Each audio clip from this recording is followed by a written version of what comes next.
In Physico-Biological Genesis of the Individual, Gilbert Simondon gives his most explicit critique of the hylomorphic model.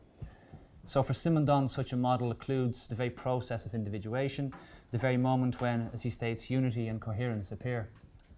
So in this presentation, I will aim to situate Edmund Husserl's phenomenological description of hylomorphism and relevant critiques of such within Simondon's paradigmatic criticism.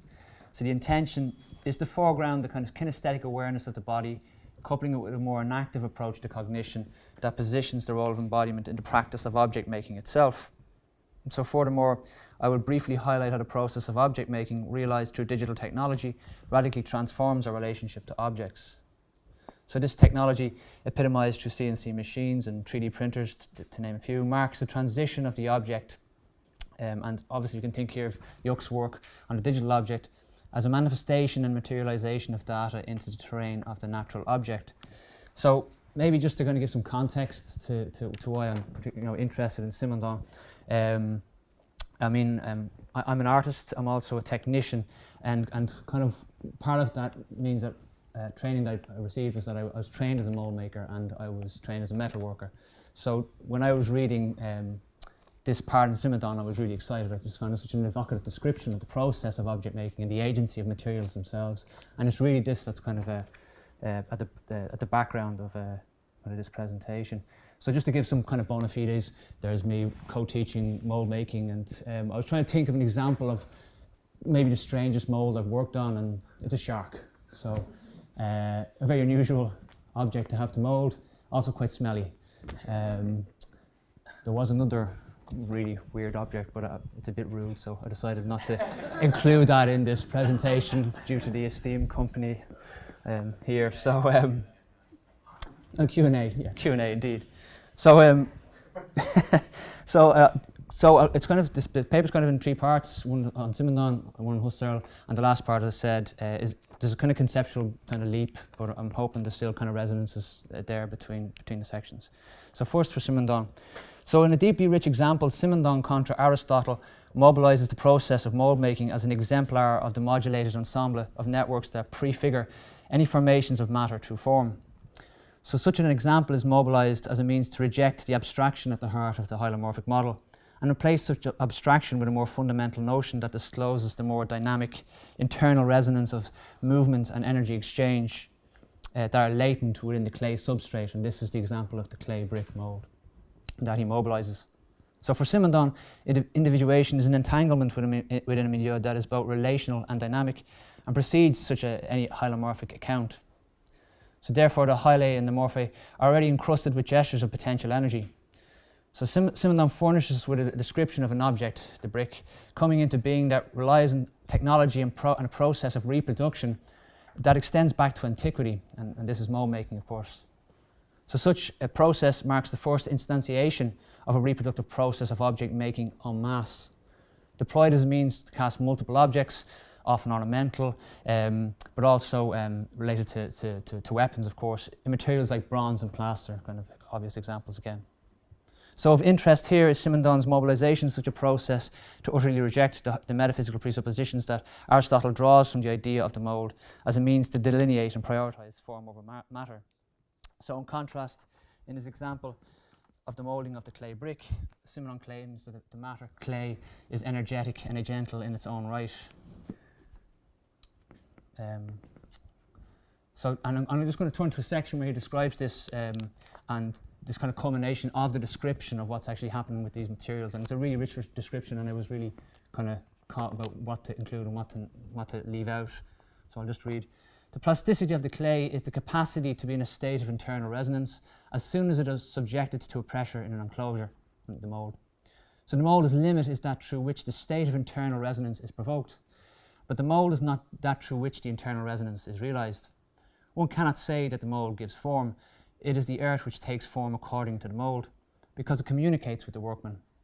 The positivity of this capture of form belongs to the earth and to the workman. It is this internal resonance, the work of this internal resonance. The mould intervenes as a condition of closing, limiting, stopping, of expansion, direction. of mediation. And there's great truth to Simondon's description. And in practice, the material matter one casts in is intrinsic to the type of mould used. So the performance of the mould, its ability to enclose, is determined by the materials being cast. So already there's this kind of intimate relationship between both. So in our example above, I should show you this one first. Oh, sorry, the previous one, my apologies. I'll go back to the shark, basically, that's what I'm saying. So in an example here, we can't use silicon, which is water-resistant mold, to cast clay pots or objects in, or even a clay shark. The rubber here, which is this kind of blue, which isn't very visible, I'm afraid, due to the quality of the image, is water-resistant. So the mold, so it can't be used as a means to cast clay in. So such silicon rubber will prevent the necessary absorption of water from the clay slip, thus preventing the necessary transmission of potential energy. So as long as the water is retained within the clay, the form can never take shape. The clay remains between states. So the intimate relationship between clay slip and the plaster mould is critical to the rendering of form. The plaster absorbs the water from the clay through a transductive process which renders the possibility of form itself. As Simondon explains, the mould translates its existence within the matter by making it tend toward a condition of equilibrium.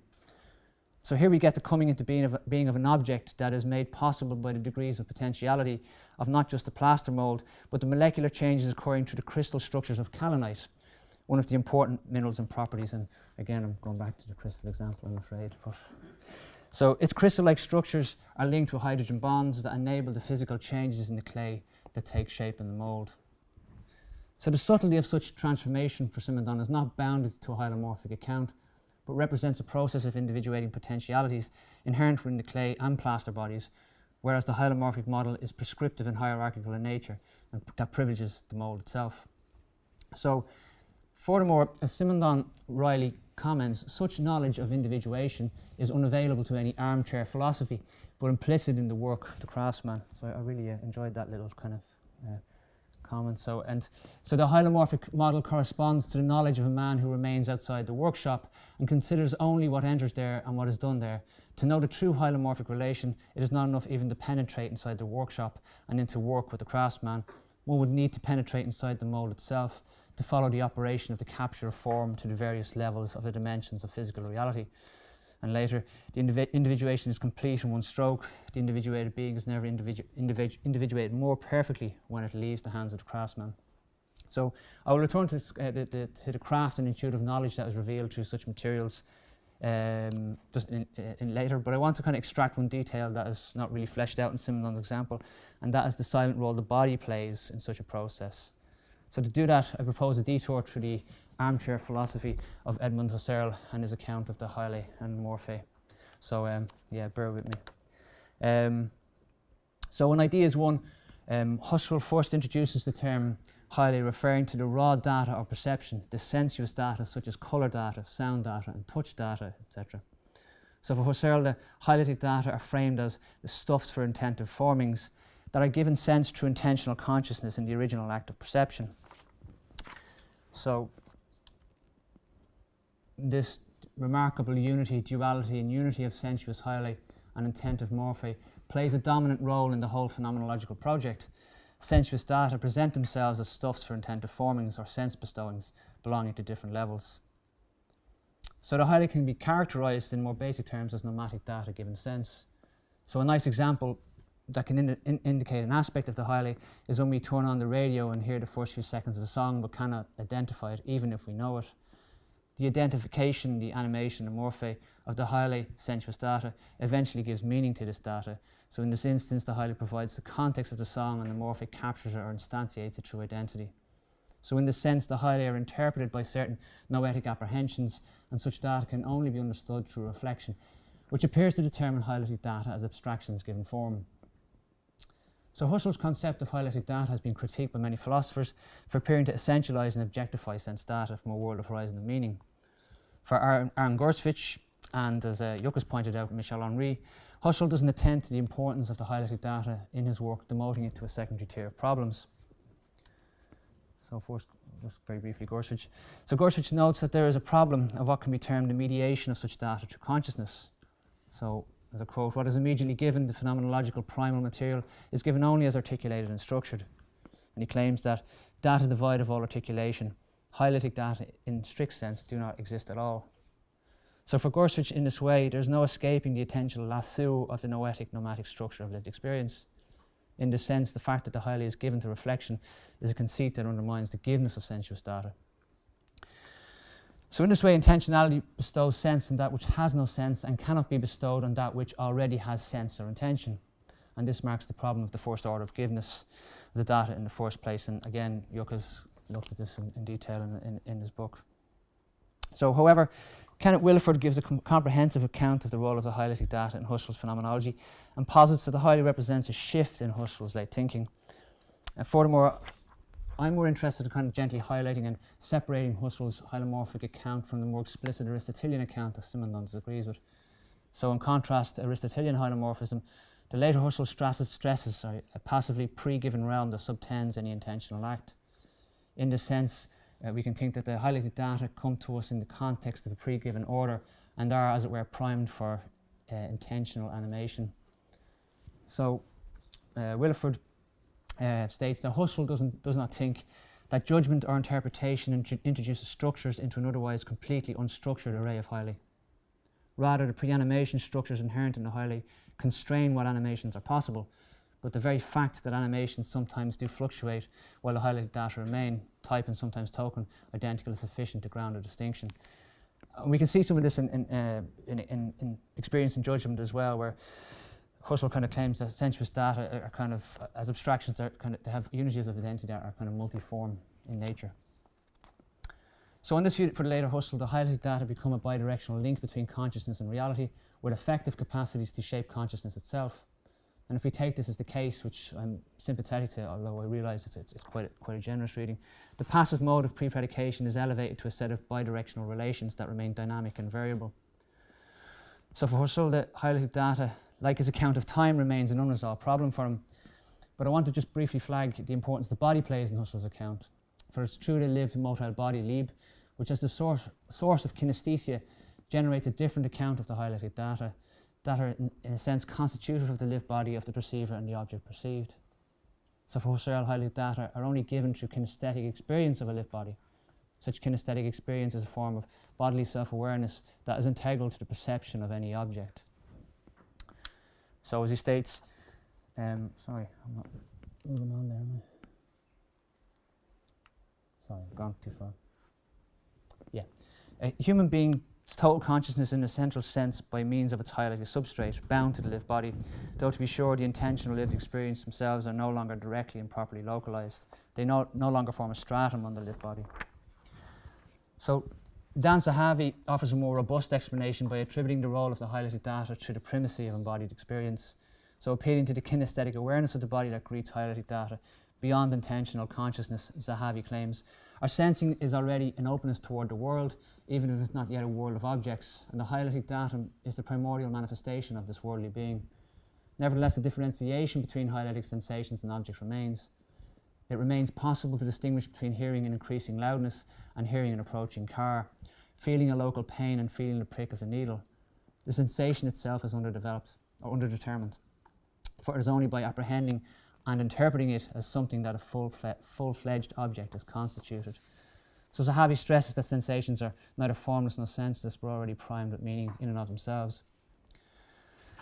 So just to kind of tie this up somehow, so continuing this idea of the role of embodiment, I just want to kind of turn to a kind of contemporary take on, and mobilise a more enactive account of the material engagement that Simondon's example furnishes us with.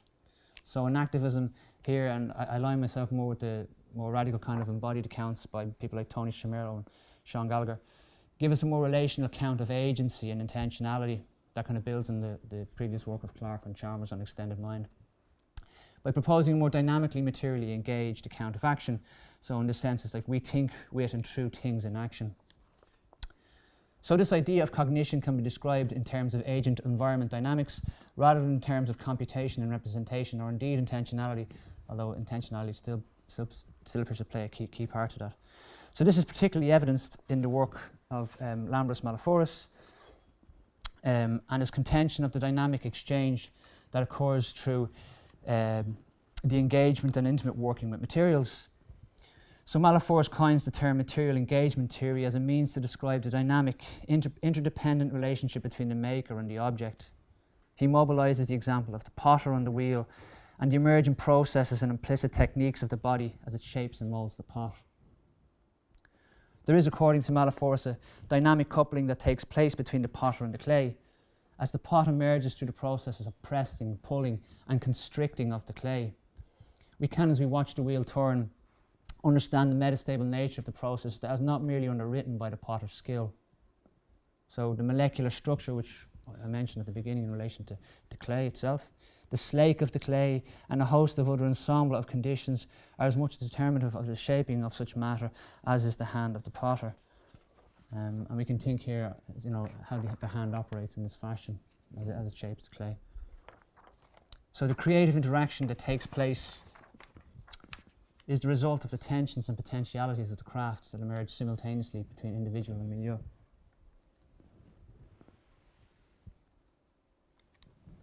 So indeed, Malaforce articulates a notion of the hylonoetic field that argues against the hylomorphic ontology of imposing form.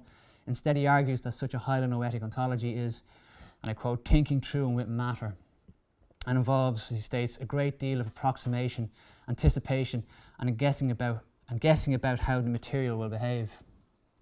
And we can see this in say, Richard Sennett's work as well, and Catherine Ann Hales has mobilised similar examples in her expositions too. So that's kind of 2/3 of the paper. So the next, the final section moves into the idea of the digital object, and here I'm going to do a hatchet job on Yuck's work, if he doesn't mind. The digital object is conceived by he gives us a new way to think the materialization of data. The genealogy that he traces marks out the explicit computational ontologies that remain intrinsic to the processing of data and information. The distinction between form and content, its hierarchical organization encoded in objects, all indicate a set of relations that appear abstract and immaterial in nature, but are in fact a set of materialized relations between form and content. So it's through taking this materialization of data through the development of CNC technologies and 3D printers that allow us to think of data and objects as operating on a different plane of immanence. And this resonates with the previous panel before lunch, I think, and I'm hoping that this again will kind of bring some of these questions out. So this technology epitomized through such machines marks a transition or mutation of the digital or programmed object into what I want to call, and forgive me, a digitalized object. The digitalized object is a manifestation and materialization of data into the terrain of the natural object. It represents at the discrete level the transmission and transformation of ones and zeros into physical layers in a 3D print bed, or the subtraction and carving of physical material on a CNC machine. So furthermore, these artifacts are often the culmination of industrial design concepts expressed in 3D form. So this process of design is enabled through powerful CAD-based software platforms that operate in a reticular virtual space of geometry. The design of such digitalized objects in this virtual space is predicated on complex interactions of digital objects at the interface level. So text buttons and icons solicit the user to draw lines, construct planes, extrude, pull and push digital material through this virtual space. So the object must then be processed and outputted into real space through a CNC or 3D printer. Before this, though, the object is often exported out of the primary CAD program and converted to G-code, which is a basic scripted numerical control language that translates the integrity of the object across to CNC 3D platforms. And this technology is some of the stuff I'm working with at the moment, which is quite interesting, obviously. So this transitional space, this kind of move from the virtual space into to real space, between the virtual and the real, is the interoperable space between different language platforms. So this kind of necessary move to G-code that enable the physical manifestation of the object in real space. So data is given as object to the user. An object is created by the user. The object is dematerialized or broken down to data, rematerialized as a physical object. Object remains given as data, or kind of the schema data, object, data, digitalized object. Yeah, it's a bit rough around the edges, but So the printed digitalized object exists across different orders of magnitude available in digital space and realizes an artifact in real space. The digitalized object as reticulated data means it is repeatable as a print and communicable as a discrete file. Its reproductions in material form is infinitely realizable across time and space, and its reproduction is automated and animated through often multiple robotic gestures and movements. So it's this idea of reproduction that's kind of also critical to mold making, as I kind of stated, the first kind of technology of reproduction itself.